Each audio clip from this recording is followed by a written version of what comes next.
જે મંત્રીઓ છે, ધારાસભ્ય છે, ઓકે, એ બધા ગધેડા જેવા લાગે છે. બુદ્ધિનો સાંટો હોય એવું કંઈ ખબર નથી પડતી. અને એનું કારણ છે કેમ કે એ બધાના પરિવારમાં કોઈ સરકારી નોકરીની તૈયારી કરતું નથી. તમે કંઈક માણસના પેટના થાવ, તમે આ પીડાને સાંભળો, આ જગ્યાઓ આમને એમ રહેશે, 3 વર્ષે એક તો નોકરી આવે છે, તો કીધું બીજી ભરતીમાં લાગી જશે. એટલે ભાઈ જેને ઉંમર થઈ ગઈ હોય હવે બીજી ભરતીમાં ક્યાંથી લાગશે? આ ભરતી તો પૂરી કરો તમે વ્યવસ્થિત. હવે એને 8 નાપાસને રાજ્યના ગૃહમંત્રી બનાવે અને ઓલો IPS એને સેલ્યુટ કરી અને એની પાસે જી હાજરી કરવા જાય. અરે ડૂબી મરવું જોઈએ આવા લોકોને. જે લોકો ગુજરાતી બોલી નથી શકતા એ લોકો કોન્સ્ટેબલ પાસે એવી આશા રાખે છે કે ગુજરાતીની જોડણી એને આવડે. હવે જો એને એવું હોય કે જોડણી ન આવડતા હોય એવા કોન્સ્ટેબલને શું કરવા છે, તો હું એવું કહું છું જેને ગુજરાતી ના આવડતું હોય એવા IPS ને ગુજરાતી શું કરવું છે? આખું ગુજરાત આ બાબતને આમ ઉત્સાહથી જાણે ઉજવતું એવું લાગે છે. આવી જાવ કે મોરે મોરો, તો અહીંયા આવો ને મોરે મોરો. જે તમારા કેરિયરની પથારી ફેરવી નાખે છે ત્યાં મોરે મોરો કરો ને. આવી જાવ સચિવાલય આવીને બેહીને. જે ધારાસભ્યને તમે મત આપ્યા છે એને તમે ફરફરિયું જલાવો ને કે આ ભરતી તો પૂરી થતી નથી, તમે હું જખમરાવની વિધાનસભામાં જાવ છો? તમારું વિધાનસભામાં કામ શું છે? આ અમારા પ્રશ્નની રજૂઆત તમે કોને કરો છો? અમારા છોકરાને તકલીફ છે એની તમારે પીડા કોને કહેવાની છે? અમારે મુખ્યમંત્રીને મળવા જવાનું છે, અમારે ધક્કા ખાવાના છે, તમારો અહીંયા વિધાનસભા વિસ્તારમાં શું કામ છે? ગુજરાતમાં એવું કહેતા હતા દીકરીઓ ભણતી નથી. આ લોકો નવો મુદ્દો લાવ્યા તો કે દીકરી ભણશે ને દીકરી આગળ વધશે ને એવું બધું કંઈક લાવ્યા. એમ દીકરી વધાવો ને બેટી પઢાવો ને બેટી વધાવો ને. ઓકે, એ બેટીને આ લોકોએ 2 પગને 2 હાથ પકડીને રોડે ઢળેલી છે ગુજરાતના કેપિટલમાં. હા, દીકરીના પગ આપણે જોઈએ ને તો આપણો જીવ કંપી જાય. એમ થાય કે આ આવી હાલત. અને એ સરકારી ગેઝેટમાં એવું કીધું છે કે 247 અનુસૂચિત જનજાતિની ભરતી કરવાની છે, એમાંથી 90 થયા, 157 જગ્યા ખાલી રહી છે. કેમ? છોકરાઓએ ફોર્મ નહોતા ભર્યા, છોકરાઓએ પરીક્ષા નહોતી દીધી, તો જગ્યા ખાલી કેમ રહી? આજે જ્યારે ફી એના મા બાપ આની લોકો મને લાખ રૂપિયા ફી ભરવા આવતા હશે તો એ મારું થોબડું જોઈને ફી ભરતા હશે કે વાહ મસ્ત ગઢવીનો દીકરો છે, રૂપાળો છે, એટલે લાખ આપી દો. એ કંઈક તમે 2 રૂપિયાની પેન લેવા જાવ છો, ઓકે, તો તમે 5 વખત પૂછો છો કે આના 2 જ દેવાના છે ને, ઓલું ગહીને ચેક કરો. અમને તમે ગહીને ચેક નહીં કરી લીધા હોય? અરે ડફોડો, જો તમારું હાલતું ન હોય, ઓકે, તો તમે લોકોને શું કરો એવું કહો છો કે અમને મત આપો? તમે શાંતિથી ઓઢીને હોઈ જાવ ઘરે.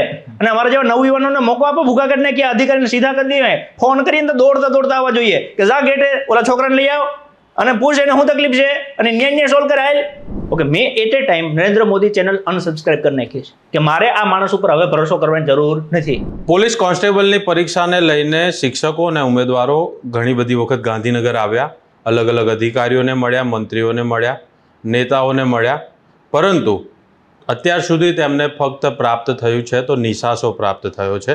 આજે પણ કેટલાક શિક્ષકો અને ઉમેદવારો ગાંધીનગરમાં સચિવાલયની અંદર અધિકારીઓ અને મંત્રીને મળવા ગયા હતા. ત્યાં તેમને શું જવાબ મળ્યા તે બાબતે વાત કરીશું. અત્યારે આપણી સાથે સામત ગઢવી છે અને વૈભવ ભંડેરી છે. ફરી એક વખત તમારા બંનેનું સ્વાગત છે સ્વમાન પર.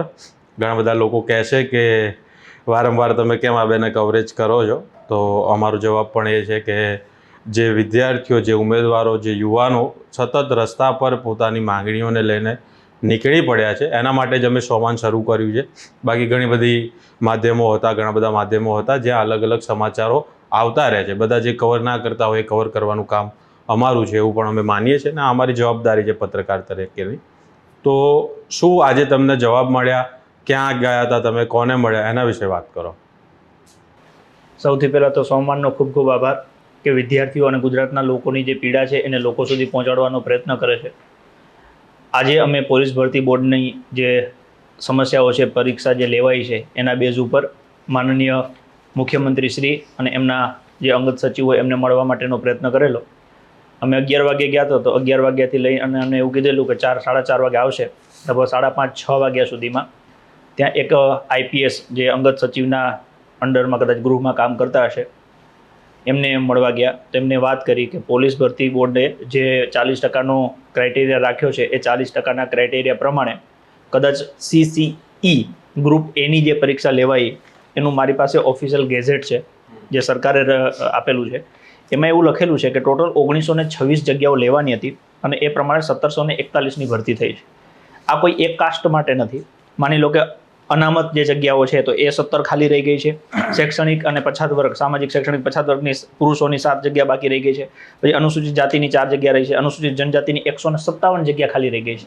અને એમાં એમને લખીને આપેલું છે કે આ જે બાકી રહેલી જગ્યાઓ છે એ નિયમ અનુસાર આગામી જાહેરાતમાં સમાવવાની થાય છે. મારું જીવ ત્યાં બળે છે કે આમાં એક્સ આર્મીમેન એટલે કે માજી સૈનિકની 166 જગ્યાઓ હતી, એમાંથી માત્ર 3 જગ્યાઓ ભરાઈ. 163 જગ્યા આ ખાલી રહી. જ્યારે અમે આ મુખ્યમંત્રીના અધિક સચિવને મળ્યા M.K. દાસને, ત્યારે એમણે એવું કીધું કે માજી સૈનિક કોઈ નોકરી માટે આવતા જ નથી. મારો જીવ બળ્યો કે એ એવું બોલે છે કે માજી સૈનિક નોકરી માટે આવતા નથી. એ જ સમયે એ જ શહેર ગાંધીનગરમાં કે માજી સૈનિક છેલ્લા મહિનાથી આંદોલન ઉપર બેઠા છે કે ભાઈ અમારી ભરતી થતી નથી. ભરતી ન થવા પાછળનું કારણ શું? એમનો ક્રાઇટેરિયા કે પોલીસ ભરતી બોર્ડમાં 40% જે નિયમ છે એ પ્રમાણે અમે એમને રજૂઆત કરી કે કદાચ તમારી પાસે સંખ્યા નહીં થાય એનું કારણ છે કે પેપરમાં જે પાર્ટ A છે એમાં ઘણા બધા પ્રશ્ન એવા છે કે જેમાં હજી સુધારો થઈ શકે એવું, પાર્ટ B માં સુધારો થઈ શકે એવો છે. અમુક પ્રશ્ન એવા છે જેમાં 1 થી વધારે જવાબ સાચા થઈ શકે છે. ઓકે, વ્યાકરણના પ્રશ્ન છે એ મુદ્દે તમારું શું કહેવું છે? એટલે એમને એવું આમ બહુ ઉદ્ધતતાથી એવું કહી દીધું કે ભાઈ તમે યુ આર ટુ લેટ, કે તમે ખૂબ મોડા છો. એટલે મેં કીધું જ્યારે આ તમે પ્રોવિઝનલ આન્સર કી આપી ત્યારે અમને વિદ્યાર્થીઓને જેમને પણ તકલીફ હતી કે અથવા અમને તકલીફ હતી તો અમે રજૂઆત કરી દીધી. એમને કીધું કે ફાઇનલ આન્સર કી આવે ત્યારે તમે વાત કરજો. ફાઇનલ આન્સર કી આવી, અમે રજૂઆત કરી કે ભાઈ તમે અમે જે પ્રશ્નો કીધું હતું એનો તો સુધારો આમાં કંઈ થયો નથી. પ્રશ્ન શું છે? તો કે ગુજરાતીના 10 પ્રશ્ન એવા છે કે જેના જવાબ ફકરા ઉપરથી સેટ થતા નથી. અમે જ્યારે એક IPSને મળ્યા ત્યાં નિર્પૂર્ણાબેન કે એવું કંઈક નામ હતું એમનું, તો એમને એવું કહી દીધું, અમે એમને જ્યારે રજૂઆત કરી કે ભરતી બોર્ડે પોતાના ઓફિશિયલી સિલેબસમાં એવું લખેલું છે કે ગુજરાતીના જે પ્રશ્ન છે એના ફકરા ઉપરથી જવાબ લખવા, અને હસમુખભાઈ પટેલ સાહેબે એમના વિડીયોમાં પણ આ વાત કરેલી છે જેઓ અધ્યક્ષ હતા. એટલે એમને કીધું કે એવા હસમુખભાઈ પટેલના વિડીયો ઉપર તમારે વાતને ભરોસો નહીં કરવાનો. જો હસમુખભાઈ પટેલ ભરતી બોર્ડના અધ્યક્ષ હોય અને એ જાહેર કે પોતાના પ્લેટફોર્મ ઉપર એવું બોલતા હોય કે આમનો તમારે ભરોસો કરવાનો નહીં, એ વેલિડ ગણાતું નથી. તો મને પ્રશ્ન એ થાય છે કે તો હસમુખભાઈ કેમ ગુજરાતના છોકરાઓને ગેરમાર્ગે દોરતા હતા? જો એ વેલિડ ન ગણાતું હોય, એમને ખબર હોય ઓકે, તો એક હાથે કરીને ખોટું બોલતા હતા. એટલે અમે જેવું એમનું પત્યું એટલે તરત હસમુખભાઈ પટેલને મળવા ગયા અને એમને કીધું કે સાહેબ તમે આ બોલ્યા છો ઓકે, એ આ લોકો ના પાડે છે. તો કે હું ભરતી બોર્ડના નીતિ નિયમ પ્રમાણે જે થતું હતું ને એ જ બોલ્યો છું. એટલે જો ભરતી બોર્ડના નિયમ સાચા હોય તો એનો મતલબ કે હસમુખ પટેલ સાહેબ સાચા છે. તો ભરતી અત્યારે જે આ M.K. દાસ સાહેબને એમની ટીમ છે અથવા તો અત્યારનું જે ભરતી બોર્ડ છે, નિર્જા ગોટરુ સાહેબ જે સંભાળે છે ઓકે, એમને ચોક્કસપણે ભૂલ કરેલી છે અને એ ભૂલ ન સ્વીકારવી પડે એટલે હસમુખ પટેલ સાહેબના માથે ઓકે એ નાખે છે. બીજો પ્રશ્ન મને એવું થાય છે કે જો હસમુખ પટેલ બોલ્યા હોય અને એ વેલિડ ન ગણાતું હોય તો નરેન્દ્રભાઈ મોદીએ પોતાના પ્લેટફોર્મ ઉપર એવું કીધેલું છે કે ઓપરેશન સિંદૂર થયેલું છે, તો એ એમને પોતાના નરેન્દ્ર મોદી નામના યુટ્યુબ ઉપર જ નાખેલું છે. ઓકે, મેં at a time Narendra Modi channel unsubscribe કરી નાખી છે કે મારે આ માણસ ઉપર હવે ભરોસો કરવાની જરૂર નથી, કેમ કે એનો વ્યક્તિગત પ્લેટફોર્મ છે. કાલ સવારે હું કદાચ વાત કરીશ ઓકે, તો એનો ભરોસો શું? હું એવું કહીશ કે નરેન્દ્રભાઈ મોદી એના પોતાના પ્લેટફોર્મ ઉપર મૂકેલું હતું, તો એ તો અમારા IPS ગુજરાતના ના પાડે છે કે વેલિડ ન ગણાય. હવે જો દેશનો વડાપ્રધાન પોતાના પ્લેટફોર્મ ઉપર કહેતો હોય એ જો માન્ય ન ગણાતું હોય ઓકે, તો એનો મતલબ કે IPS હસમુખ પટેલ પોતાના પ્લેટફોર્મ ઉપર જે કહેતા હતા એ વસ્તુ વેલિડ ગણાતી નથી. આવું ગુજરાતના IPSનું માનવું છે અને કેવું છે. આ અધિકારીઓ એકબીજાને ખો આપે છે, પણ નુકસાન તો છેવટે જે ઉમેદવાર જે રાહ જોઈને બેઠો છે, આટલું દોડ્યો હશે, આટલું લખ્યું હશે, આટલી મહેનત કરી હશે અને એની પાછળ આખો એનો પરિવાર હશે, જેને અપેક્ષા હશે કે આ વર્દી પહેરશે, રોજગારી તો મળશે અને સાથે સાથે એમ્બ્લેમ હશે એની જોડે, તો એનું શું ભાઈ? સાગરભાઈ, જ્યારે આ IPS આરે મારે ચર્ચા ચાલતી હતી ત્યારે મેં એમને એક એવી રજૂઆત કરી કે આમાં લાખો વિદ્યાર્થીની જિંદગીનો પ્રશ્ન છે. આ તમે જોવો છો કે જો 447 જગ્યાઓ તમે હરખી ભરી ન શકતા, 247 જગ્યા ભરી ન શકતા હોય તો ઓલામાં તો 1800 ઉપર જગ્યા છે, એ નહીં ભરાય. એટલે એમને શું કીધું કે ના ભરાય તો કાંઈ વાંધો નહીં, ભલે અડધી ભરાય, પણ અમારે તો એવા જોઈએ છે કે જેને બધું આવડતું હોય. મેં કીધું તમે 40%નો ક્રાઇટેરિયા રાખ્યો છે, તમે પ્રશ્ન જે એવા પૂછો કે 40 માર્ક્સ જ ન થાય તો પછી એ ક્રાઇટેરિયાનો મતલબ શું રહે એમ. તો એટલે એમને શું કીધું કે ભાઈ જે ગુજરાતીના પ્રશ્નોની તકલીફ છે તો એ તો કે તમારે ફકરા ઉપરથી જોઈને લખવાના હતા ઓકે, એમાં ક્યાં ખોટું છે? એટલે મેં એમને પેપર આપ્યું કે આ પ્રશ્ન છે, આ ફકરો છે, આ એના પ્રશ્ન છે, આમાંથી કયો જવાબ તમે ફકરા ઉપરથી જોઈને લખી શકો? એટલે એમણે પેપર જોયું, પેપર જોઈને કીધું કે આમાં તો ના મળે. તો મેં કીધું એ તો કહીએ છીએ ને કે તમે એવું કહો છો કે ફકરા ઉપરથી જોઈને જવાબ લખવાના છે, ફકરામાં તો તમે મેં કીધું ગોતી લ્યો, આમાંથી ક્યાં જવાબ મળે છે તમને? જોડણીના પ્રશ્ન છે તો જોડણી તૈયાર કરી લેવાય ને. જેને જોડણી ના આવડતી હોય એવા કોન્સ્ટેબલને અમારે કે શું કરવા છે? હવે જો એને એવું હોય કે જોડણી ન આવડતા હોય એવા કોન્સ્ટેબલને શું કરવા છે, તો હું એવું કહું છું જેને ગુજરાતી ના આવડતું હોય એવા IPSને ગુજરાતી શું કરવું છે? જો છોકરાને ગુજરાતી ન આવડતી હોય તમારે કોન્સ્ટેબલમાં નથી જોતા તો એવા IPSને તમારે ગુજરાતમાં શું લેવું છે કે તમને ગુજરાતી ક્યાં તમને આવડે છે? બીજું કે ભરતી બોર્ડ પોતે જ્યારે નોટિફિકેશન પાડે છે તેને એને પોલીસ હરખું લખતા નથી આવડતું, એના 15 પાનામાં 45 ભૂલો હોય છે. ગુજરાત સરકારના મહેસૂલ ખાતાને મહેસૂલ લખતા નથી આવડતું, એ મહેસૂલ તલાટની હવે ભરતી લેવાના છે. તમે આ 40% ક્રાઇટેરિયાના હિસાબે જો જોવા જાઓ ને તો ગુજરાતના લાખો છોકરા બેરોજગાર એમને એમ રહેશે. હવે અત્યારે આ લોકોએ કહી દીધું કે અમે 1926ની ભરતી કરી, ખરેખર ભરતીમાં તો એ 187 કે 85 જગ્યા બાકી રહી ગઈ. હવે એ શું કરશે કે અમે નવી ભરતીમાં લઈ લેશું. તો નવી ભરતીમાં તમે આવું જ કરવાના છો. હવે તમે વિચાર કરો, 166માંથી 3 જણા લીધા, કેમ તમારી પાસે ફોર્મ નથી ભરાતા? 3 જ ફોર્મ ભરાના છે. જો તમે ખરેખર એને નોકરી દેવા માંગતા હો છો તો પછી એ પ્રમાણે એના ક્રાઇટેરિયા પ્રમાણે ચાલો ને. આની પહેલા થયેલું જ છે કે 100માંથી માની લો કે 40નું ક્રાઇટેરિયા હોય ને 31 વાળા નોકરી કરે છે. તો હવે કેમ તમારા નિયમ બદલી ગયા? એટલે મને એવું લાગે છે, અને મારો એક જીવ બળ્યો વચ્ચે, ગુજરાતના એક મુખ્યમંત્રીનું અવસાન થઈ ગયું, પણ ગુજરાતમાં ક્યારેક કોઈના મોઢા ઉપર મેં એક ગમ ન જોયો કે તમે તમારા મુખ્યમંત્રી ગુમાવ્યા છે. એનું કારણ મને આજે ખબર પડી કે આ સરકાર છે ને, મારા જેવા વ્યક્તિ કે જેની આ સમાજને ઘણું બધું દીધું છે, ઓકે, એને જો સાંભળતી ન હોય, એની વાત ઉડાડી દેતી હોય. આજે હું જાતો હોઈશ તો કાંઈક સમજીને જાતો હોઈશ ને, ઓકે, જો મારી વાત ઉડાડી દેતા હોય તો સામાન્ય માણસને તો મેં એવું નક્કી કરી લીધું કે મને નથી લાગતું કે જિંદગીમાં ગુજરાતી કોઈ પણ સામાન્ય માણસ પોતાની વાત લઈને ત્યાં જાય અને એને કોઈ સાંભળવા તૈયાર હોય. જે સૂટ બૂટમાં આવે એની સાથે હસી મજાક, અમે મંત્રીને મળવા ગયા, ઓકે, એના રૂમમાં ના કરવાની નહીં, વાહિયાત વાતો ચાલતી હતી, એમાં અમે 35 મિનિટ સહન કર્યું. અને 35 મિનિટ અંતે કીધું કે જે લોકોએ તમને મત આપીને ચૂંટ્યા છે ને એ લોકોની જગ્યાઓ એમને પડી રહે, એની હાય લાગશે તમને. એમ તમે કંઈક માણસના પેટના થાવ, તમે આ પીડાને સાંભળો, આ જગ્યાઓ આમને એમ રહેશે. 3 વર્ષે એક તો નોકરી આવે છે, તો કીધું બીજી ભરતીમાં લાગી જશે. અરે ભાઈ, જેને ઉંમર થઈ ગઈ હોય હવે બીજી ભરતીમાં ક્યાંથી લાગશે? આ ભરતી તો પૂરી કરો તમે વ્યવસ્થિત. અને વાહિયાત વાતોમાં એમની પાસે 35 મિનિટ 40 મિનિટ બેહવાનો સમય છે, ઓકે, અમારી માત્ર 2 મિનિટ સાંભળી, 2 મિનિટમાં એ મૂકી દીધું. અમે બેઠા હતા એ દરમિયાન અમે જોયું કે 15મી ઓગસ્ટે નેતાએ શું બોલવાનું, ઓકે, એનું ભાષણ લખીને એને આપ્યું હતું. તો એને શું કીધું, ઓહો આટલું બધું ભાષણ. હવે જે કેબિનેટ કક્ષાનો મંત્રી જો 15મી ઓગસ્ટે શું આ રાજ્યના લોકોને સંબોધન કરાય, ઓકે, એને એ સંબોધનની જો ખબર ન પડતી હોય, એને ભાષણ લખીને તૈયાર મળતું હોય, એ નક્કી કરશે કે ગુજરાતમાં કોણ નોકરી કરશે ને કોણ નોકરી નહીં કરે.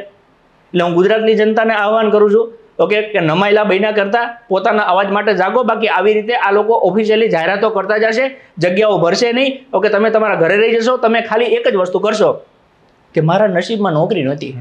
અરે તમારા નસીબનો આ ખાઈ જાય છે ને એસીમાં બેઠા બેઠા. તમારા નસીબમાં નોકરી લખી છે, તમે હાથે કરીને આ નોકરી ગુમાવો છો. કેમ તમે નથી બોલતા? 40%નો ક્રાઇટેરિયા ના સેટ થાય તો આખા ગુજરાતને લાગુ પડે છે ને. આમાં ક્યાં કોઈ એક વ્યક્તિ વિશેષની વાત છે?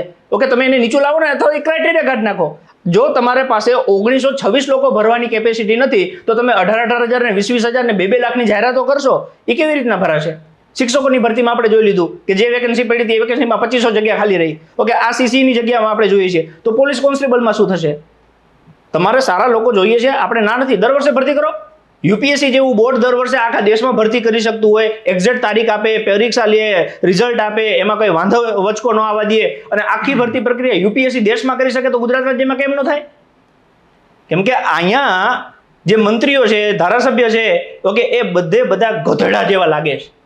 બુદ્ધિનો સાંટો હોય એવું કંઈ ખબર નથી પડતી. અને એનું કારણ છે કેમ કે એ બધાના પરિવારમાં કોઈ સરકારી નોકરીની તૈયારી કરતું નથી.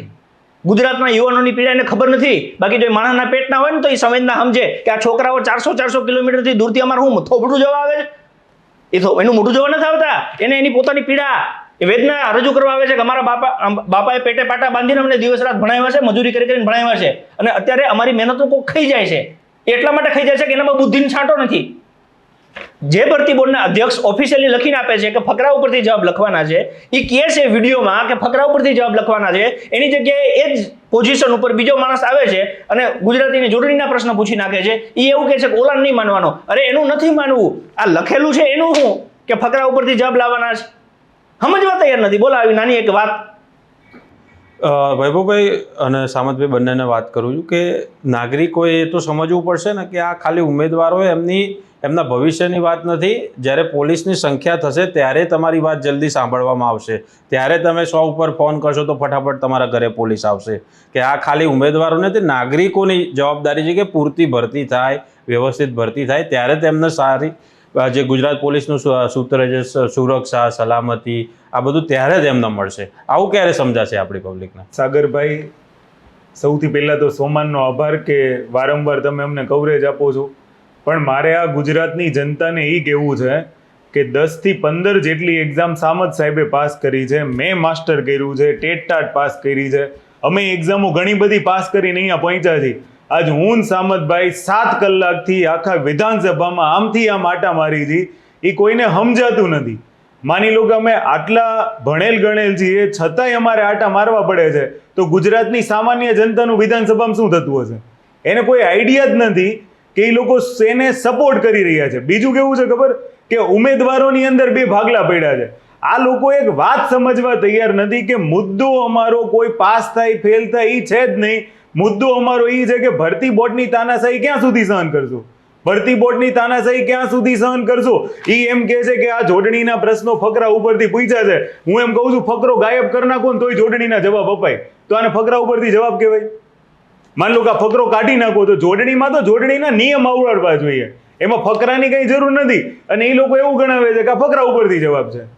પણ તમે જે વાત કરી કે તમે આટલું ભણ્યા છો, તમે બંને લોકો આટલી પરીક્ષાઓ પાસ કરી છે, ભણ્યા, માસ્ટર્સ કર્યું, પણ તમે તો ભણ્યા છો એટલે આટા મારો છો. બાકી જે અભણ છે તો સરકારમાં બેઠા જ છે ને, એ મંત્રી બનીને બેઠા છે. એની સામે આપણી આ પ્રજાનું જ આપણને આપેલું એક બહુ સારું વરદાન છે કે એમની આગળ જઈને આપણે આજીજી કરવાની. એ બેઠા છે ને એટલે જ આજ અમારે આ બધું નમાલાપણું સહન કરવું પડે છે. બાકી એ જે દિવસે જાગી ગયા ને એ દિવસે આ લોકોને ખબર પડે છે, જે લોકો ગુજરાતી બોલી નથી શકતા એ લોકો કોન્સ્ટેબલ પાસે એવી આશા રાખે છે કે ગુજરાતીની જોડણી એને આવડે.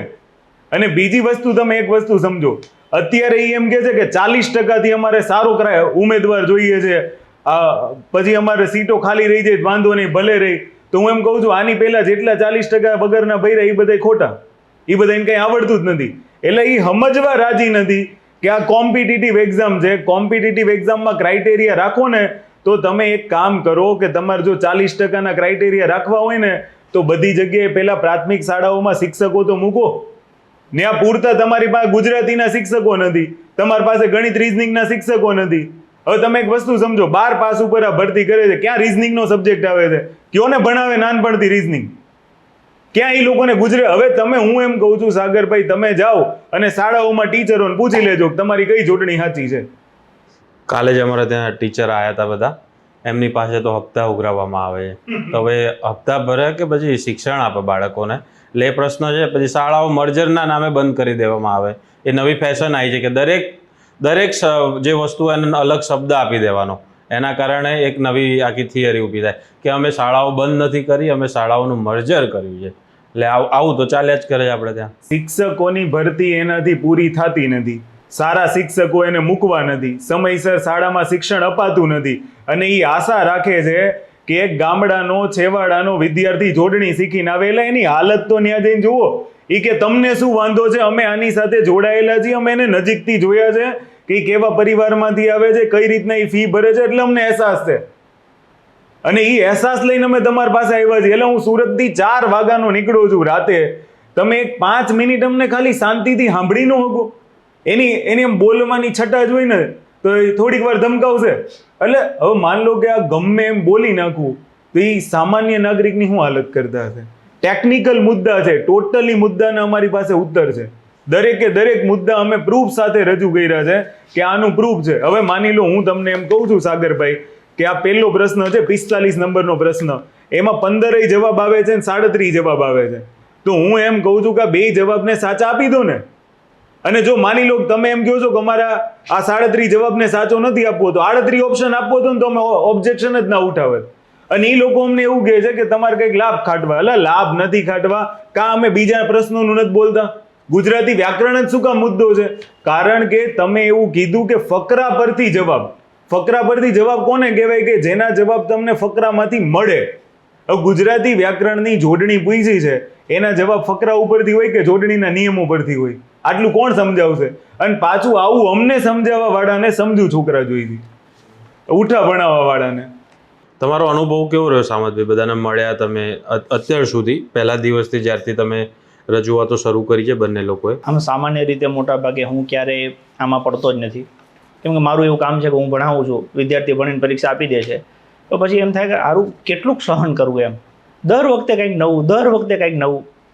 બરાબર. આ વખતે જ્યારે વૈભવભાઈએ વાત કરી કે ભાઈ વિદ્યાર્થીઓના ઘણા બધા ફોન આવે છે તો હું આવું છું, એટલે પછી મેં કીધું કાંઈ વાંધો નહીં, આપણે મળીને વાત કરીએ. અમારો વાત કરવાનો ઉદ્દેશ્ય એટલો હતો કે ઘણા બધા છોકરાઓ એવું કહેતા હતા કે અમે પિટિશન, હાઈકોર્ટમાં પિટિશન કરીએ. ઘણા બધા છોકરાઓ એવું કહેતા હતા કે અમે આંદોલન કરીએ. એટલે મેં તો પિટિશન કરીએ તો છોકરાઓને બિચારાને 5-5, 10-10, 15-15 હજાર રૂપિયાનો ખર્ચો થાય છે. ઓકે, આંદોલન કરીએ, ભગવાન ના કરે કદાચ ચાલો કોઈ છોકરાને કંઈ થાય, કંઈ તકલીફ પડે, તો આ રસ્તે શું કરવા જવું પડે એમ? મને એવો ખોટો ફાંકો હતો મગજમાં કે આપણે કોઈ અધિકારીને સારા વ્યક્તિને વાત કરીએ ને તો એ આપણી વાત સાંભળશે. ઓકે, આ લોકોએ મારું એ જે વિશ્વાસ હતો ને કે જે મને આમ અભિમાન કહી શકું કે ગુજરાતના અધિકારી મુખ્યમંત્રી આપણે મૃદુન મક્કમ કહીએ છીએ, આ લોકોએ આજે એને છિન્ન ભિન્ન કરી નાખ્યું. એવું કહે છે કે તમે મરી જાવ તો કે ફેર પડતો નથી. એમ તમારી કોઈ વાત જ વ્યાજબી નહીં ને કે તમે આ શું કરવા વાલા આટલું બધું લખાણ શું કરવા લખીને આવો છો. આ સરકારી ગેજેટ છે સાહેબ, સરકાર પોતે લખીને આપે છે કે અમારે ભરતી કરવાની હતી, એમાં 185 જગ્યા અમારાથી ભરાણી નથી અને આ અમે વેટિંગ તો બહાર પડતું નથી, નવી ભરતીમાં કરશું. તો જો તમે નવી ભરતીમાં જ કરવાના હતા, હું એવું કહું છું કે આ 166 માજી સૈનિકની જે ભરતી કરવાની હતી આ વખતે તમે ખાલી 3 લીધા, તો શું તમારી પાસે 166 માજી સૈનિક ગુજરાતમાં નથી? જે માણસે પોતાની જિંદગીના 20 વર્ષથી વધારે આ દેશની સેવા માટે દીધા હોય, ઓકે, એને તમે હજી કેટલો તપાવશો અને શું એનું વાંક શું? એની આ રાષ્ટ્રની સેવા કરી ઈ તો બસ સૈનિકોના અને રાષ્ટ્રની સેવાના નામે તો વોટ તો ઉઘરાવતા રહે છે. હું એ જ કહું છું ને, આજે માજી સૈનિક તમે અલગ ડિપાર્ટમેન્ટ રાખો છો કે આટલી જગ્યાઓ એની રિઝર્વ રાખો છો, તો તમે એ સમજીને જ રાખતા હશો ને. હવે એ માજી સૈનિક જેને 20 વર્ષ આ દેશની સેવા કરી છે, ઓકે, એ વ્યક્તિ અહીંયા તૈયારી કરતો હતો કે હું અહીંથી નોકરી પતાવીને જઈશ ને ગુજરાત સરકાર આમ ભયંકર પેપર ઘટશે ને એમાં હું ભૂકા કાઢ નાખે એવું રિઝલ્ટ આવીશ ને અને પછી મને નોકરી મળશે. એટલે ભાઈ તમે એનું માન વળગાવો, ઓકે, એમને જે પણ એનું પરિણામ આવતું એની કેટેગરી નોખી છે, એમાં તમે 166 મેરિટ પ્રમાણે જે આવે લઈ લ્યો ને. તમારે તો નોકરી, તમારે તો સેવક જ જોઈએ છે ને. બીજું કે આ બધી જગ્યા ભરવા પાછળનો હેતુ શું હતો કે ગુજરાતના લોકોની સેવા થાય. કે અત્યારે જે સરકાર તરફથી જે સુવિધા લોકોને નથી મળતી, કેમ તો 4000 તલાટીની અત્યારે જગ્યા ખાલી છે, બરાબર. હવે એ તમે જો એની વેકેન્સી પૂરી નહીં કરો તો એ જગ્યા તો ખાલી જ રહેવાની, લોકો તો પીડાવાના જ છે. તો એનો મતલબ કે આ લોકોને ખબર છે કે જગ્યા ખાલી રહે છે છતાં પૂરી ભરવી નથી. તો લોકોને જે પીડા છે એ પીડામાં સુધારો ન થવો જોઈએ. તમે વધારે પીડિત બનો, તમને કોઈ સુવિધા સરખી ન મળવી જોઈએ, ઓકે, તમને ધૂતકારીને વાત કરવામાં આવે. બીજું કે અમે જ્યારે વાત કરવા જઈએ છીએ ત્યારે એવું નથી કે અધિકારી પાસે કાંઈ બીજું બધું કામ છે, હાવ નવરા ધૂપ બેઠા છે. અમે 11 વાગે ગયા તો કે હજી આવ્યા નથી, અમે 1 વાગે ગયા તો કે જમવા બેઠા છે. એને જમીને એનું ટિફિન ધોવાવાળા માણસોની સુવિધા સરકાર આપે છે. આ કોના બાપાના છે? તમારું ટિફિન કોક તમને ધોઈ આપે છે, એનો પગાર કોણ આપે છે? તમને અહીંયા એસી ચેમ્બરમાં બેસવાનો પગાર કોણ આપે છે? આ સામાન્ય ગુજરાતના જનતાના લોકો છે ને એ દરેક વસ્તુમાં ટેક્સ ભરે ને એ ટેક્સના પૈસા તમારો પગાર થાય છે. અને એ લોકોની પીડા છે ને એ પીડા માટે અમે આવીએ છીએ. જેથી આ લોકો હવે જે નક્કી કરશે ને કે હવે અમારે રૂબરૂ મળવા જવું છે, તમે ઓફિસની બહાર નહીં નીકળી શકો, એ ધ્યાન રાખજો. જે મુદ્દો સાચો છે એને અમે સહર સ્વીકારીએ છીએ, પણ જે ખોટો છે, તમારી ભૂલ થઈ છે, તમારે એને સ્વીકારવી પડે ને સુધારવી પડે. ભરતી બોર્ડે ભૂલ કરી તો ભરતી બોર્ડે સુધારવી પડે કે અમારી ભૂલ થઈ ગઈ છે. જીપીએસસીમાં હમણાં 37 પ્રશ્નોમાં સુધારા થયા લ્યો, તો એને સ્વીકાર્યું છે. હવે હું એમ કહું છું કે એને સ્વીકાર લીધું તો એટલે એને એક છોકરાએ સાહેબ અમને એવો પ્રશ્ન કર્યો કે 35 પ્રશ્નમાં ભૂલ હતી, એક ભૂલ કે ભાઈ ભરતી બોર્ડને એવું કહેવાનું કે આ તમારી ભૂલ છે, એક ભૂલના 100 રૂપિયા, એટલે કે મારે 3500 રૂપિયા આપવાના કે આ તમારી ભૂલો છે. અને એ 3500 રૂપિયા આપ્યા પછી એ મને જવાબ તો આપતા નથી કે સાચું શું છે ને ભૂલ શું છે. તો અમારે કે અમારી આખી જિંદગી આ જ કરવાનું છે કે અમારે પરીક્ષા દેવાની, એમાં પ્રશ્ન ભૂલ આવે એના પૈસા ભરીને પાછું એ લોકોને કહેવાનું કે ભૂલે તમારી ને પૈસા અમારે. બીજું એ છોકરાએ એવું કીધું કે એની જગ્યાએ જો બી ટીક થઈ જાય કે માણસ પેન અડી જાય તો તમે એનું ખોટું કરી નાખો છો. તો અમારા ખાલી ટીક કરવાથી તમારું પ્રશ્ન ખોટો થાય અને અમારી કેરિયર બરબાદ થઈ જાય, તો એ આખા આટલા 35 પ્રશ્ન તમે ખોટા પેપરમાં નાખો અને અમારી કેરિયર બરબાદ થાય, એના માટે જવાબદાર કોણ? હું એ તમામ ગુજરાતના દીકરાઓ, યુવાનો, તો કે એના માતા પિતાને એક અપીલ કરવા માંગુ છું કે તમે ભરોસે બેઠા છો કે અમારા છોકરાના નસીબમાં પરીક્ષા નહીં હોય એટલે પાસ નહીં થયો હોય એટલે એને નોકરી નહીં મળી હોય, પણ એનું નસીબ બગાડવામાં કદાચ આ ભરતી બોર્ડ અને આ ગુજરાત સરકારનો 100% હાથ હોય જ. તે તમે થોડાક જાગો, પ્રશ્ન પૂછવાનું રાખો અને જે ધારાસભ્યને તમે મત આપ્યા છે એને તમે ફરફરિયું જલાવો ને કે આ ભરતી તો પૂરી થતી નથી, તમે હું જખમરાવની વિધાનસભામાં જાઓ છો? તમારું વિધાનસભામાં કામ શું છે? આ અમારા પ્રશ્નની રજૂઆત તમે કોને કરો છો? અમારા છોકરાને તકલીફ છે એની તમારે પીડા કોને કહેવાની છે? અમારે મુખ્યમંત્રીને મળવા જવાનું છે, અમારે ધક્કા ખાવાના છે, તમારું અહીંયા વિધાનસભા વિસ્તારમાં શું કામ છે?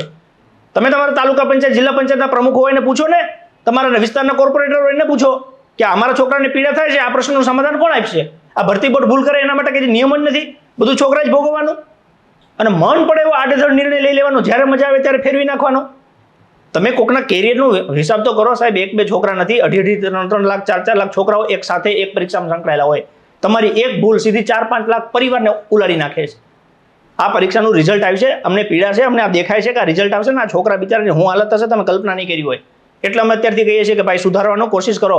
હવે એ શું કહે છે? You are too late, you are too late. અલા ભાઈ તને 2 સેન્ટેન્સ ઇંગ્લિશમાં આવડે, એમાં આટલી મોટી ક્યાં પેલી એ કરે છે? યુ આર ટુ લેટ એટલે કેવી રીતના ખબર પડે? તમે ફાઇનલ આન્સર કી આપો પછી ખબર પડે ને કે તમે શું ડિસિઝન લીધું છે. હવે ડિસિઝન લીધું એ જ દિવસે મળીએ છીએ તો કે ટુ લેટ. તમારી પાસે 33 વર્ષ સુધી નોકરી કરે છે અને પછી તમને ખબર પડે છે કે આ અધિકારી તો ખોટો નીકળ્યો. એક આખી હાઈકોર્ટની એક શાખા તમને આ હાલતી હોય 3 વર્ષે તમને ખબર પડે છે કે આ તો આખું ડુપ્લિકેટ નીકળ્યું. તમારી એક પોલીસ એક તમારા વિસ્તારમાં એક આખું પોલીસની ચોકી બેઠી હોય, ઓકે, તમને 4-5 વર્ષે ખબર પડે છે કે આ આખું ચોકી સાથેનો સ્ટાફ આખું ડુપ્લિકેટ છે. તમારાથી ધ્યાન નથી દેવાતી, ઓકે, તો આ મુદ્દે તો તમે કેમ રસ લ્યો છો? તમને એવું કેમ ખબર પડી જાય કે સાચું જ છે એમ? આ સાચું હોતા ગુજરાતના છોકરા ગાંડા છે? 400 કિલોમીટર રૂબરૂ તમને મળવા આવે છે.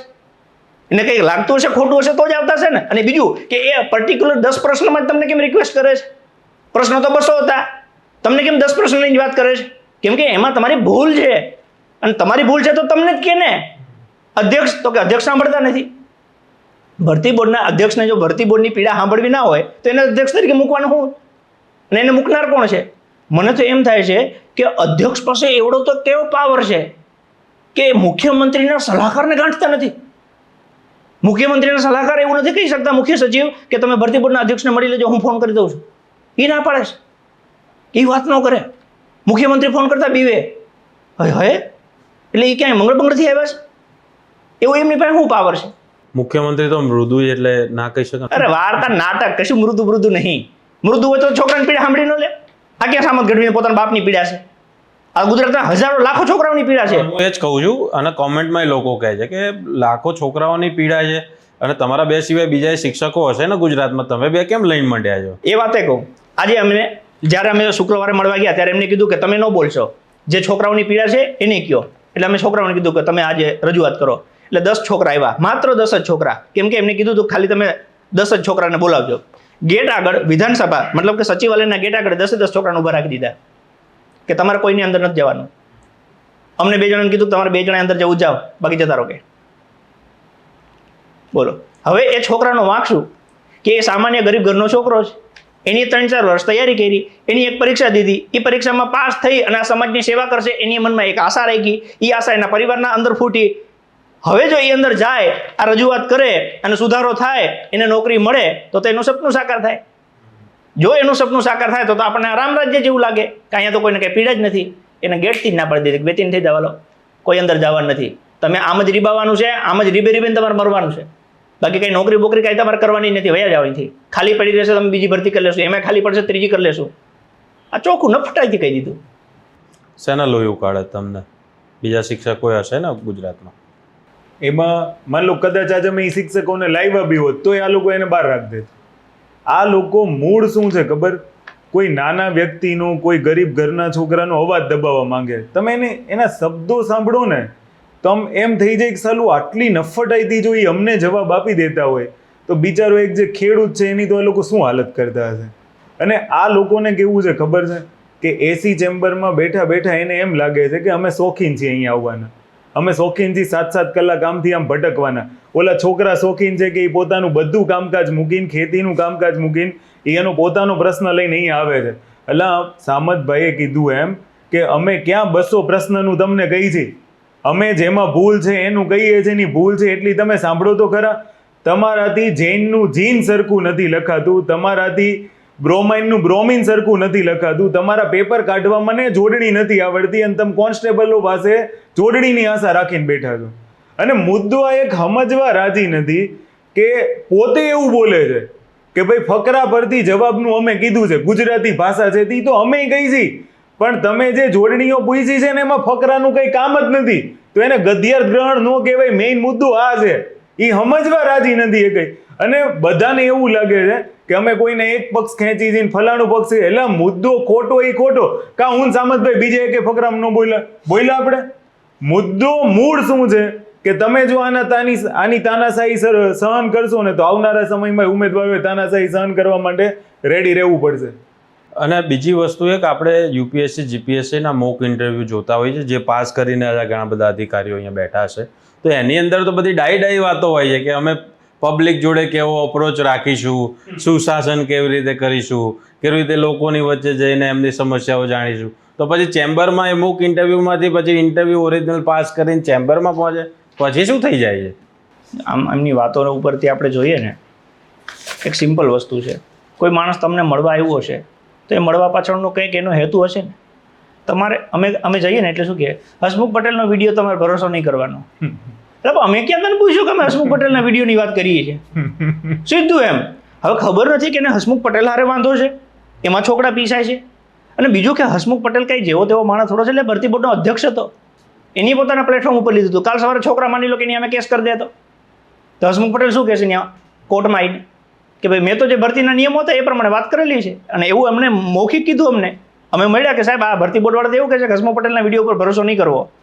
અને હું તો છોકરાઓને અપીલ કરું છું કે ભાઈ આવા ભરતી બોર્ડના અધ્યક્ષ કોઈ પણ હોય, સરકારી કોઈ પણ, હું તો કહું આ ધારાસભ્ય, મુખ્યમંત્રી, નરેન્દ્રભાઈ વડાપ્રધાન, આ બધાના પર્સનલ ચેનલમાં તમે ક્યાંય પણ જોડાયેલા હોય ને તો નીકળી જાજો. કેમ કે આ આઈપીએસ એવું કહે છે કે આ બધું તમારે માનવાનું થતું નથી. મેં તો અત્યારે ઓન ધ સ્પોટ અનફોલો કરી નાખ્યું. મેં તો આ વાહિયાત વસ્તુ જ આપણે જીવનમાં ન જોઈએ. ઓફિશિયલ જે દી આવશે તે જોઈ જશે. અરે નરેન્દ્રભાઈ મોદી એવું કહે છે પોતાની યુટ્યુબ ચેનલ ઉપર કે આપણે આવડું મોટું ઓપરેશન કરી નાખ્યું સિંદૂર. આ આઈપીએસ એ ખોટું છે કે લે, એના ઉપર ભરોસો નહીં કરવાનો. કેવા વાહિયાત માણસો તમે ગુજરાતમાં ઠોપી દીધા છે. આ ગુજરાતની પ્રજાને આ સહન કરવાનું છે? કાંઈક તો શરમ રાખો લા. તમે એક આઈપીએસ ભરતી બોર્ડના અધ્યક્ષના નિવેદનને તમે કહો છો, એને કે સિરિયસ નહીં લેવાનું. લે બોલો, જીવ પડી ગયો અમારો કે જેને ગુજરાતના યુવાનો, ગુજરાતના લાખો છોકરા બિચારના પોતાનો રોલ મોડલ માનતા હતા, ઓકે, એ માણસને હા વાહિયાત કરી નાખ્યા લોકોએ. એટલા માટે કેમ કે ખોટા છે. અમે સાહેબને કીધું તો કે હસમુખ સરને અમે કીધું કે તમે આમાં કંઈક વાત કરો, તો એમને એવું કીધું કે એ સ્વતંત્ર બોર્ડ છે, મારે કે કોઈ એમાં વચ્ચે ઇન્ટરફિયર ન કરાય. તો પછી આ નેતાઓની, સરકારની, અધિકારીઓ ઉપરની કોઈ પકડ જ રહી નથી. બિલકુલ નથી. આજે એક નેતા અમે બેઠા હતા ફોનમાં એવું કહેતા હતા કોલાને બદલી કરવાની છે, ઓકે, એને ઘણી વાર કીધું, ઓલા કીધું નહીં થાય. એક કેબિનેટ મંત્રી એક બદલી કરવાનો ફોન કર્યો, સામે ઘસીને ના પાડી દીધી. આની પહેલા હું મુખ્યમંત્રીમાં એક કેબિનેટ મંત્રીને એક મુદ્દા માટે મળવા ગયો હતો. એ એવું કહેતા હતા કે પહેલાના જમાનામાં અમે ધારતા એવું થતું હતું, હવે કંઈ થતું નથી. અરે ડફોડો, જો તમારું હાલતું ન હોય ઓકે તો તમે લોકોને શું કરો એવું કહો છો કે અમને મત આપો? તમે શાંતિથી ઓઢીને હોઈ જાવ કરે. અને અમારા જેવા નવયુવાનોને મોકો આપો, ભૂખા કરીને કે અધિકારીને સીધા કરી દેવાય. ફોન કરીને તો દોડતા આવવા જોઈએ કે જા ગેટે ઓલા છોકરાને લઈ આવ અને પૂછ એને શું તકલીફ છે અને ન્યાય સોલ્વ કરે. આને નેતા કહેવાય સાહેબ. આવા માયકકલા નેતા હોય, ફોન કરીને ઓલો ફોન મૂકી દે, મૂકી હાલ બોલો, કેબિનેટ મંત્રીનો ફોન મૂકી દે. તો આ નમાલા આવા નેતા ન હોય લ્યા. આ ગુજરાતના યુવાનોને હાકલ કરું છું કે આ નોકરીની તૈયારી કરીને 2-5 વર્ષ આમાંય તૈયારી કરી નાખો. તાલુકા પંચાયત, જિલ્લા પંચાયત, વિધાનસભા, ઓકે, લડી નાખો. અને પછી આપણા નેતા, આ જે અધિકારીઓ છે ને એને બોલાવીએ મિટિંગમાં કે આવ્યો હવે હાલ તને શીખવાડીએ ગુજરાતીમાં જોડણી કેવી આવે એમ.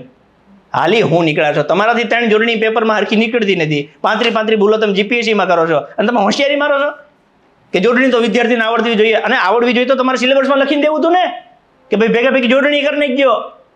આ એક વખતનું નથી હો. આની પહેલા જો કોન્સ્ટેબલની પરીક્ષા આવીને એમાં 27 જોડકા પૂછ્યા હતા. એના પછીની પરીક્ષા આવીને એમાં કોમ્પ્યુટર વિષય નહોતો, 10 પ્રશ્ન કોમ્પ્યુટરના પૂછ્યા. એના પછીની પરીક્ષા આવીને એમાં 31 પ્રશ્ન રિઝનિંગના પૂછ્યા. એના પછી પીએસઆઈની પરીક્ષામાં 47 પ્રશ્ન રિઝનિંગના પૂછ્યા. દર વખતે કંઈક નવું, દર વખતે કંઈક નવું. એક વખત છોકરું નાપાસ થાય, ઓકે કે મારી ભૂલ હતી. બીજી વખત નાપાસ થાય, મારી ભૂલ હતી, ઓકે મારા નસીબમાં નહોતું. અરે નસીબ આ લોકો હાથે કરીને ખાઈ જાય છે. નસીબમાં છે એને સીધા દોર કરો એકવાર કે ભાઈ સિલેબસ તું નક્કી કરશો એ પ્રમાણે પેપર કેમ નથી કરતું, અને પેપર તમારાથી ન નીકળતું તો આપી દે રાજીનામું. જો તમારાથી એક હરખું 200 માર્ક્સનું પેપર ના નીકળતું હોય ને તો હું એમ કહું છું માનવતાની દ્રષ્ટિએ તમારે આ પદ ઉપરથી રિઝાઇન કરી દેવાય, રેવાય જ નહીં, ના પણ દેવાય સ્વૈચ્છિક કે મારાથી આ કામ થશે નહીં, સારા માણસને મૂકો. અમુક મુખ્યમંત્રીના સલાહકારો મેં જોયું છે 11 વર્ષ 15 વર્ષ સુધી એક્સટેન્શન લઈને બેઠા છે. એવું હું ભાડી ગયા છો ભાઈ તમે? એમાં નવા માણસને મોકો આપો. એ કરવું નથી. અને હું સાચું કહું ને, આ હું 6-7 દિવસથી આ બધું રખડું છું ને, મને પોતાને એવું લાગ્યું કે ગુજરાતનો માણસ સચિવાલયમાં આવીને પોતાનું જો જાતે કામ ઘટાવી લે ને બોસ, હું એનો ગુલામ થઈ જાવ એમ. ધારાસભ્ય ભેગો એ શું કે ધારાસભ્ય ભેગો આવે તો થાય, અને ધારાસભ્ય સાથે સાહેબ આ તો આપણે કરી દઈશું, આપણે 12,000 લોકોને લગાવી દઈશું. અમને શું કે યુ આર ટુ લેટ. ધારાસભ્યનું તો કામ પેલું જ રહી ગયું છે ને, બાકડા મુકાવવાનું ને એની પર બેસીને ચર્ચા કરે. અને પાછો ધારાસભ્ય મંદબુદ્ધિના, ઓકે, એને ખબર ન પડે ઓકે કે આ ભરતી પૂરી નથી થતી તો આપણી કઈ ભૂલ થાય છે. આ છોકરાઓ શું કહે છે તમે સમજો તો? એ એમ કે અધિકારી કે બરાબર છે. હવે ઉમેદવારોએ, છોકરાઓએ, રાજ્યના નાગરિકોએ સમજવું પડશે કે સમાજ જોઈને, ધર્મ જોઈને જો ધારાસભ્યનો વોટ આપશો કે મારા સમાજનો જ એટલે મેં વોટ આપી દીધો, તો પછી એની જોડે પછી એવી અપેક્ષા નહીં રાખવાની ને કે વિધાનસભામાં પ્રશ્ન પૂછશે. એની જોડે એવી અપેક્ષા નહીં રાખવાની કે સત્ર કેમ આટલું નાનું થઈ રહ્યું વિધાનસભાનું. એની જોડે એવી અપેક્ષા નહીં રાખવાની કે વિધાનસભાનું લાઈવ સ્ટ્રીમિંગ કેમ નથી થઈ રહ્યું. લાઈવ સ્ટ્રીમિંગ થાય તો આ બધું જુઓ ને કે તમારા ધારાસભ્યએ તમારો સવાલ પૂછ્યો કે નહીં. 100%ની વાત છે. આજે માની લો કે વિધાનસભા છે એ કોઈ રહસ્યમય જગ્યા તો છે નહીં. આખા ગુજરાતની ચર્ચાની ચિંતા ન્યા કરવાની છે. એને લાઈવ કરો ભાઈ. ગુજરાતના લોકોને ખબર પડે કે અમારા વિસ્તારની સમસ્યા અમારા મુખ્યમંત્રી સાથે પહોંચી કે નહીં. અને એક વખત સમસ્યા પહોંચે ને પછી મુખ્યમંત્રી નિર્ણય લે કે નહીં, તો ખબર પડે કે કેટલા મૃદુ છે ને કેટલા મક્કમ છે. આ તો મોબાઈલ મુકાવી દે સાઈડમાં. મોબાઈલ શું લેવા મુકાવી દે છે? તમને બીક લાગે તમે કંઈ ખોટું કરશો?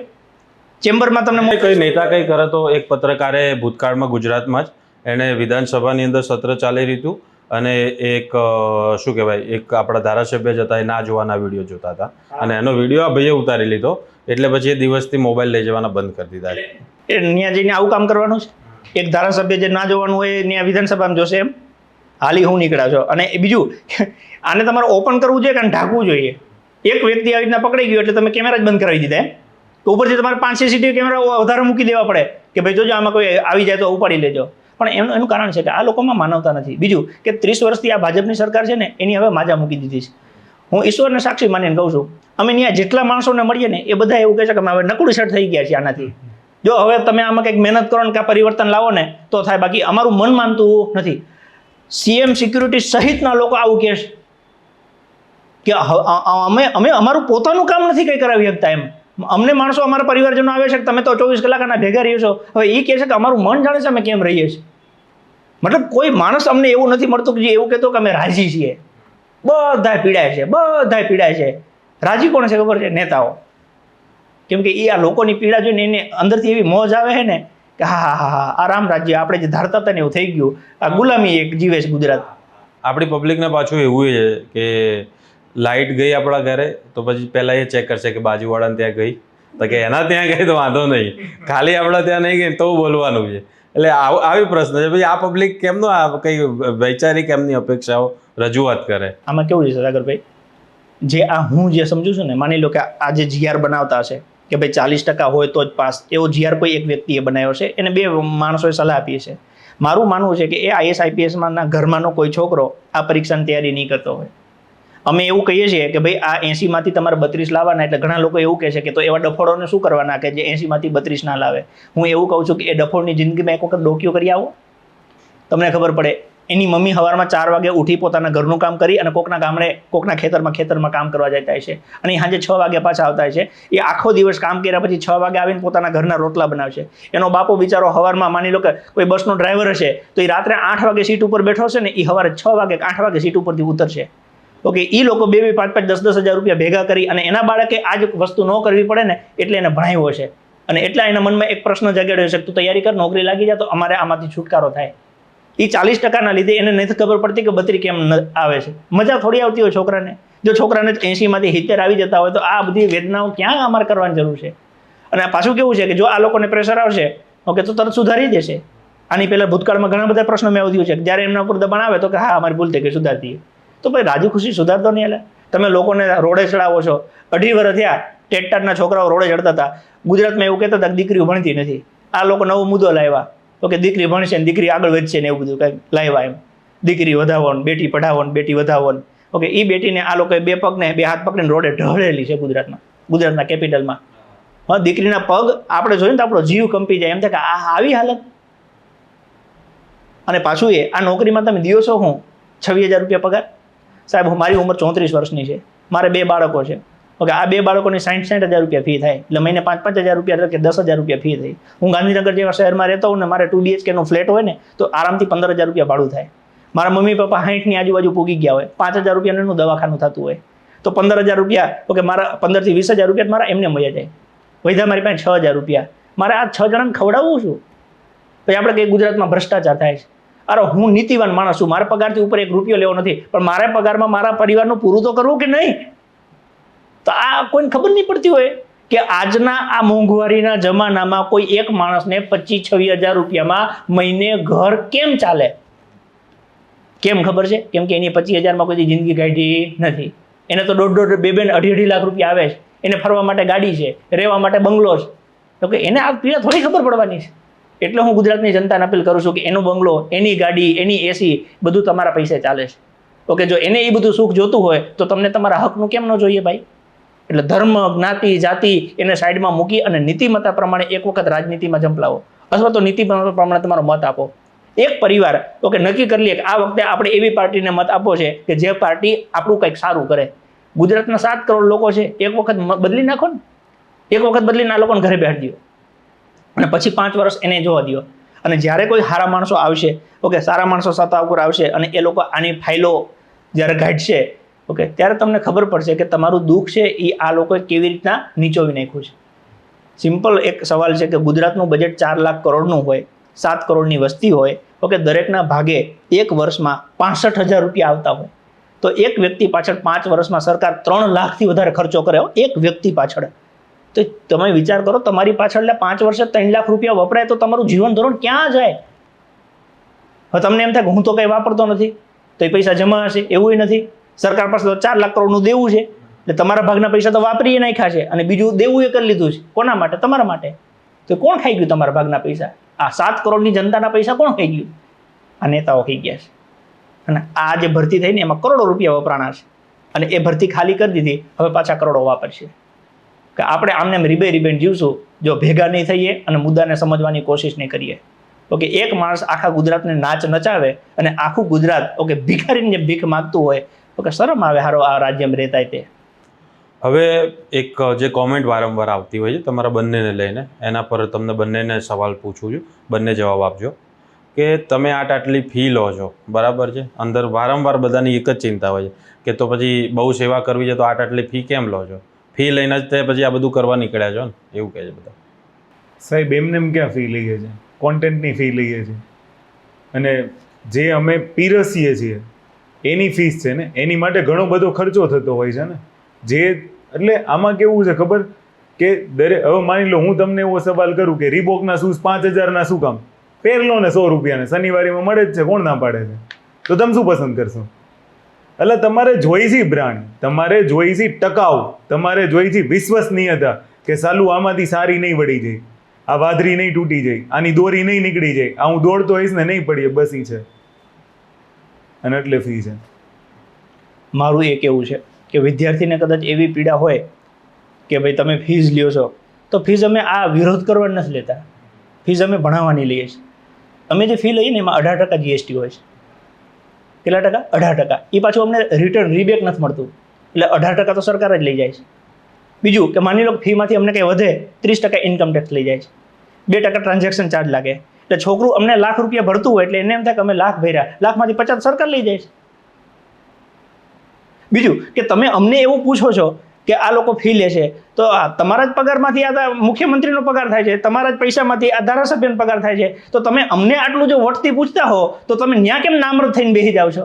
ન્યાય મર્દાનગી દેખાડો ને કે તમારો પગાર છે અમારા ટેક્સમાંથી આવે છે, ઓકે, તો તમે અમને કેમ સાંભળતા નથી? અમને કેમ 4-4 કલાક તમે વેઇટિંગ કરાવો છો? ન્યા નથી બોલતા. પણ આમાં કેવું છે ખબર છે, અમને તો એનાથી વાંધો નથી. આપણે ગુજરાતીમાં કહેવત છે ને કે માવતર કમાવતર છોરું કછોરું થાય, માવતર કમાતર ન થાય.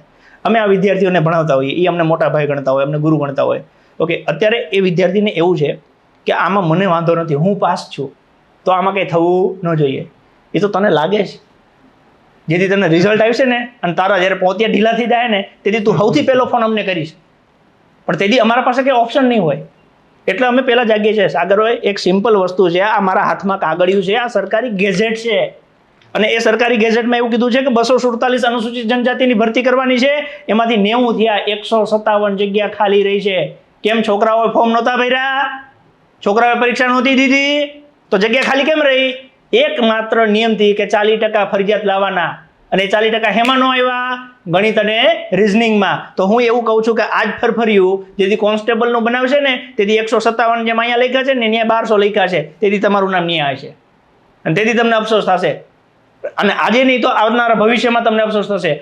મારે પરીક્ષા નથી દેવી કે સાહેબને પરીક્ષા નથી દેવી કે અમારા બેના છોકરા નાના એને નથી દેવી. અમારો જીવ એ બળે છે કે જેના હાથમાં જવાબદારી છે એ નીતિમત્તા પ્રમાણે પોતાની જવાબદારી કેમ નથી નિભાવતા? પીડા એ વાતની છે. પીડા તમને એવી ન હોવી જોઈએ કે આ ફી લે છે, તમને પીડા એ વાતની હોવી જોઈએ કે આટલી બધી ફી લે છે છતાં છોકરા એની પાસે જાય છે અને આજે જ્યારે છોકરાને તકલીફ પડે ત્યારે આ પોતાનું સર્વસ્વ દાવ ઉપર લગાડીને છોકરા માટે ભિખારીની જેમ સચિવાલયમાં રખડે છે. તો એ પીડા કેમ તમને નથી દેખાતી? નકર આની ફીની અમારે ક્યાં જરૂર છે? આની ક્યાં અમે ફી લઈએ છીએ? ફી અમે ભણાવવાની લઈએ છીએ. અને જે છોકરા ફી ભરતા હશે એ પોતે તો નહીં કમાતા હોય, ફી કોણ ભરતા હશે? એના મા બાપ કમાતા હશે. આજે જ્યારે ફી એના મા બાપ આની લોકો મને લાખ રૂપિયા ફી ભરવા આવતા હશે તો એ મારું થોબડું જોઈને ફી ભરતા હશે કે વાહ મસ્ત ગઢવીનો દીકરો છે, રૂપાળો છે, લે લાખ આપી દો. એ કંઈક તમે 2 રૂપિયાની પેન લેવા જાવ છો ઓકે તો તમે 5 વખત પૂછો છો કે આના 2 જ દેવાના છે ને, ઓલું ગહીને ચેક કરો. અમને તમે ગહીને ચેક નહીં કરી લીધા હોય. અને છતાંય અમે એવું કહીએ છીએ કે અમારું કાળજું તો એવું કહે છે કે આખા ગુજરાતને શિક્ષણ મફત અને ફરજિયાત હોવું જોઈએ. અમે ઇતિહાસ ભણાવીએ છીએ. સયાજીરાવ ગાયકવાડે ગુજરાતમાં મફત અને ફરજિયાત શિક્ષણની પહેલ કરી હતી. એ અમારે કરવી છે. અને એ કરવી છે એટલા માટે અમે કહીએ છીએ કે આ સરકારને કે તમે કરો.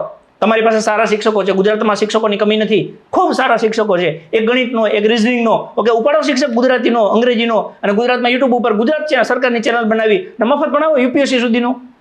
અમે અમારું જેટલું પણ નોલેજ છે ને એ બધું મફતમાં આપવા તૈયાર છીએ. અને બાકી અમને એકવાર મોકો આપો, તો ખાલી એક વખત મોકો આપો. જો આ આખું જે બોલીએ છીએ ને એ તમને વાસ્તવિક કરી ન બતાવીએ તો તમે કહેજો અમારામાં કેપેસિટી છે. જો અમે, અને પાછું એવું નથી કહેતા, અમે એવું કહીએ છીએ કે અમારી પાસે ન આવો ભાઈ, સરકાર તમને સારી સુવિધા દેતી હોય તો અમારી પાસે ન આવો. આજે સરકાર, અમારી પાસે લોકોને આવું શું કરવા પડે છે? કેમ કે સરકાર એ મામલે બિલકુલ હાવ નમાલી સાબિત થઈ છે. સરકારી શાળાઓની સંખ્યા તમે જુઓ, ગુજરાત 1 થી 14 નંબરની બહાર વયું ગયું છે. આજે 35,000થી વધારે તમારી પાસે સરકારી શાળા છે. ઓકે, તમે એક ધારાસભ્ય ખાલી એવું કહી દે કે મારા વિસ્તારમાં સરકારી શાળામાં ભણીને આ છોકરો ડોક્ટર બન્યો, ખાલી એક ધારાસભ્ય એવું કહી દે. 35,000 શાળાઓ છે ગુજરાતમાં. કેટલી? 35. એક સાંસદ સભ્ય એવું કહી દે કે આ છોકરો અમારી સરકારી શાળામાં ભણી અને એન્જિનિયર બની ગયો છે. અરે નપુસંકો, તમારાથી જો એક ડોક્ટર તૈયાર ન થતો હોય તો આ 20,000 કરોડથી વધારે બજેટ શિક્ષણ પાછળ વાપરો તમે. એ જાય છે ક્યાં પૈસા? 20,000 કરોડથી વધારે પૈસા સરકાર વાપરે છે. હું એવું કહું છું, એક શાળાને એક વખત તમે 50 લાખ રૂપિયા આપી દો કે બનાવો ભવ્ય શાળાઓ ગુજરાતમાં. ઓકે, બજેટની ચિંતા નથી, એવું કહી દો. તકલીફ નહીં શું છે ખબર છે? હમણાં હું આ પોલિટિક્સનો થોડોક અભ્યાસ કરું છું ને, તો મેં દુનિયાના અમુક એવા દેશો વિશે સ્ટડી કર્યું છે કે જે ભારત કરતાં વિકાસમાં આગળ નીકળી ગયા, જે ખાવા ધાન નહોતું. એટલે મેં સારું આટલું બધું પરિવર્તન કેમ? તો મેં જાણ્યું, સાહેબ ત્યાં કાયદા મંત્રી હોય ને, એક કાયદાનો ભણેલો PhD માણસ જ હોવો જોઈએ. કોઈ પણ ચૂંટણી લડે ને એ વ્યક્તિ કમ્પલસરી ગ્રેજ્યુએટ હોવો જોઈએ. ત્યાંનો આરોગ્ય મંત્રી કમ્પલસરી ડોક્ટર જ હોવો જોઈએ. ત્યાંનો કૃષિ મંત્રી ભણેલો ખેડૂત જ હોવો જોઈએ. દરેક ડિપાર્ટમેન્ટનો વડો એ ડિપાર્ટમેન્ટનો માસ્ટર હોવો જોઈએ. આવા એ લોકોએ નિયમ લીધા ને એટલે એ લોકોએ પ્રગતિ કરી. અને આપણે તો કે સાલો 4 ચોપડી નાપાસ, એને હારામાં હારું પદ આપો. ઓકે, 8 ભણેલો તો કે એને માપે આપો. હવે એને 8 નાપાસને રાજ્યના ગૃહમંત્રી બનાવે અને ઓલો IPS એને સેલ્યુટ કરી અને એની પાસે જી હાજરી કરવા જાય. અરે ડૂબી મરવું જોઈએ આવા લોકોને. પણ તકલીફ એ છે કે આ લોકોને ત્યાં મૂકવાનું કામ કોણ કરે છે? જનતા. અને આવા લોકો ત્યાં બેસી જાય છે ને એટલે જનતા પીડાય છે. કેમ કે ત્યાં બુદ્ધિનો સાંટો છે નહીં, જનતાનું કલ્યાણ થવાનું નથી. ઓકે, હા કલ્યાણ થશે. તમારે અત્યાર સુધી ગુજરાતમાં તમે એવું કહેતા હતા કે ખાલી દારૂ મળે છે. હવે તમે ગર્વથી કહી શકો કે ગુજરાતના ઘરે ઘરે ગમે ત્યાં જાઓ તમને ડ્રગ્સ મળશે, હોમ ડિલિવરી થાય છે. ઓકે, કેમ? તો કે તમે જે માણસને મૂક્યો છે ને એનામાં સંવેદના છે જ નહીં. બાકી હું એવું કહું છું કે ગુજરાતનો હોમ મિનિસ્ટર એક કોલ કરે કે જેમાં 34 SP હોય, દરેક જિલ્લાનો SP. Okay, range IG 8 kg હોય અને એના સેક્રેટરીએટના 50 માણસો એક કોલમાં જોડાય અને એક જ વાત કરવાની છે કે 7 દિવસનો સમય આપું છું. 7 દિવસમાં તમારા વિસ્તારમાં મને એક સિંગલ દારૂ કે ડ્રગ્સનો કેસ આવ્યો, ઓકે સસ્પેન્ડ. બીજું કંઈ સાંભળવાનું જ નહીં. એક કેસ આવ્યો એટલે સસ્પેન્ડ. જો SP પોતાના જિલ્લામાં ઓકે દારૂ અને ડ્રગ્સનો ધંધો ન રોકી શકતો હોય તો એને ત્યાં બેહાડવાની તમારે જરૂર શું છે? તમે એવું કહો છો પોલીસ એના માટે છે, સેવા શાંતિ સુરક્ષા માટે. શેની સેવા કરી એની અને શેની શાંતિ છે? ગુજરાતમાં રોજ 6 આત્મહત્યા કરે છે. ઓકે સાહેબ, મારો જીવ બળ્યો. 12 વર્ષની દીકરી ઉપર 200 લોકોએ રેપ અટેમ્પ કર્યો ગુજરાતમાં. 12 વર્ષની દીકરી. અરે તમારામાં સંવેદના છે કે મરી ગઈ છે? 12 વર્ષની દીકરી, તમે કલ્પના તો કરો, 200 વખત રેપ અટેમ્પ. એટલે ક્યાં તમારો કાયદો છે? અને એક વખત હોમ મિનિસ્ટર આવું કહી દે ઓકે કે એક કેસ ન આવવો જોઈએ, તમને શું લાગે પછી જિલ્લામાં એક સિંગલ કેસ બને? તો હોમ મિનિસ્ટર આવું કેમ નહીં કહેતા? અને માની લો કે એસપીને કહી દે કે ભાઈ તને સસ્પેન્ડ કરીશ, તો એસપી એની નીચે શું કહે કે જો એક સિંગલ કેસ આવ્યો ને તો ટર્મિનેટ કરીશ ડાયરેક્ટ પીએસઆઈ ને પીઆઈ. એક શું ન કરે કોઈ માણસની અંદર ઈચ્છા થાય ને કે મારે આવું કામ કરવું છે, એ એટલું નિયમ મરી જાય કે ના આવું ન કરાયો. ગુજરાતમાં શાસન વ્યવસ્થા બહુ ગજબ છે, એની જગ્યાએ અત્યારે કંઈ છે જ નહીં. તમે હાઈલા જાઓ, નાની વાતમાં ડાયરેક્ટ ચપ્પુ મારી દે. આજે લોકોએ ઓલું મોરે મોરો બોલાવી દીધો અને આખું ગુજરાત આ બાબતને આમ ઉત્સાહથી જાણે ઉજવતું એવું લાગે છે. આવી જાઓ કે મોરે મોરો, તો અહીંયા આવો ને મોરે મોરો, જે તમારા કેરિયરની પથારી ફેરવી નાખે છે ત્યાં મોરે મોરો કરો ને. આવી જાઓ સચિવાલય આવીને બેહીને આવી જાઓ, હાલો કે ભાઈ અમારી શું ભૂલ છે, અમારો કંઈ વાંક છે, અમે કંઈ ભૂલ કરી, ઓકે ભૂલ કોણે કરી આમાં, તમે કરી, ઓકે ન્યા મોરે મોરો નથી કરવો, ન્યા બૈરા થઈને ઘરે બેસી જવું છે. અને બાકી વાતમાં મોરે મોરો મોરે મોરો મોરે મોરો થવાની જરૂર નથી, ભેગા થવાની જરૂર છે. ઓકે વિચારો, બાકી નકર પથારી ભરી જશે. કલ્પના નહીં કરી હોય, ખાવા નહીં વધે. સાગરભાઈ 1 કરોડ લોકોએ મનરેગામાં એવી રિક્વેસ્ટ કરી કે અમને મનરેગામાં જે મિનિમમ વેતનને નોકરી મળે ને એ દેજો. 1 કરોડ લોકોએ, એમાંથી ખાલી 15 લાખ લોકો નોકરી મળી, મતલબ આ મનરેગામાં રોજગાર મળ્યો છે. તો વિચાર કરો, જો એમાંય સરકાર પૂરી ન પડતી હોય તો આ નોકરી તો મને નથી લાગતું કોઈના હાથમાં આવે. બસ આવી રીતના જગ્યા બહાર પાડવી, ફોર્મ ભરાવા, ઓકે પ્રશ્નો ખોટા નાખવા, એમાં પાછા પૈસા લેવા, ઓકે અને અંતે નવી ભરતી. હવે આગળ શું હોય ભાઈ? આગળ સૌથી પહેલાં તો ઉમેદવારોએ આ મુદ્દો સમજવાની જરૂરિયાત છે, ઉમેદવારોએ ભેગા થવાની જરૂરિયાત છે અને તમારો પ્રશ્ન તમે ઉઠાવો. સૌથી પહેલાં તમારે આગળ આવવાની જરૂરિયાત છે કે તમે પોતાની અંદર યુનિટી બનાવો. તમે જે આ ભાગલા પાડો છો ને એની કરતાં તમે મુદ્દો સમજો કે આજે હું અને સામત સાહેબ બંને વિધાનસભામાં જાય છે, છતાંય જો અમને એ જવાબ નથી આપતા, અમે 7 કલાક રેકડા, કોઈએ જવાબ આપવા સુદ્ધા અમને એવું નથી લાગ્યું કે અમે આજે સંતોષકારક જવાબ મળ્યો. કાલે એ ઉમેદવારને ચલો માની લો કે ડોક્યુમેન્ટના કારણે કોઈ પીડા થઈ, આવનારી ભરતીમાં કોઈ પીડા થઈ, તો એનું કોણ સાંભળશે? એટલે ઉમેદવારો આ મેઇન મુદ્દાને ધ્યાનમાં રાખે. આ મુદ્દો નાત જાત, કોનું સારું કોનું ખરાબ એનો છે જ નહીં. આ મુદ્દો એનો છે કે યુવા જાગે. આ મુદ્દો એનો છે કે યુવા પોતાના વિસ્તારનો પ્રશ્ન ઉઠાવે, પોતાનો પ્રશ્ન ઉઠાવે અને આ સરકારની અંદરથી ભ્રષ્ટાચાર દૂર કરે.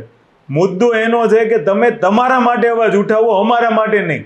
કારણ કે અમે તો અવાજ ઉઠાવીએ જ છીએ, પણ તમે તમારા માટે એટલે અવાજ ઉઠાવો કે જે પરિવારને તમે એવું કહીને બેઠા છો ને કે મારું લકના લીધે આ નથી થયું, એવું નથી, આ તમારી નોકરી ખાઈ ગયા છે. એટલે અમારી એક રિક્વેસ્ટ છે દરેક ઉમેદવારોને કે તમે પોતાની અંદર યુનિટી બનાવો ને તમારા પ્રશ્નોને જાતે ઉપાડતા શીખો. બાકી હું સામતભાઈ અમે બધા નક્કી કરીશું કે આગળ શું કરવું એમ. તો આપણે વાત સાંભળી, જે શિક્ષકો છે ઘણા દિવસથી પોલીસ ભરતી બોર્ડને લઈને રજૂઆતો કરી રહ્યા છે, સચિવાલયમાં ધક્કા ખાઈ રહ્યા છે. આપણે ઉમેદવારોના સ્વમાનની વાત કરી અને આના માટે જ સ્વમાનનું પ્લેટફોર્મ આપણે બનાવ્યું છે. આપણે વાત કરી રહ્યા છે તમારા સ્વમાનની, ઉમેદવારોના સ્વમાનની. આ જ પ્રકારે આ જ રીતે આપણે અલગ અલગ મુદ્દાઓને લઈને તમારા સમક્ષ આવતા રહીશું. આ વિડીયો તમને કેવો લાગ્યો કોમેન્ટ બોક્સમાં ચોક્કસ જણાવજો. જો તમને પસંદ આવ્યો હોય તો આ વિડીયોને લાઇક, શેર અને સબસ્ક્રાઈબ જરૂરથી કરજો. નમસ્કાર.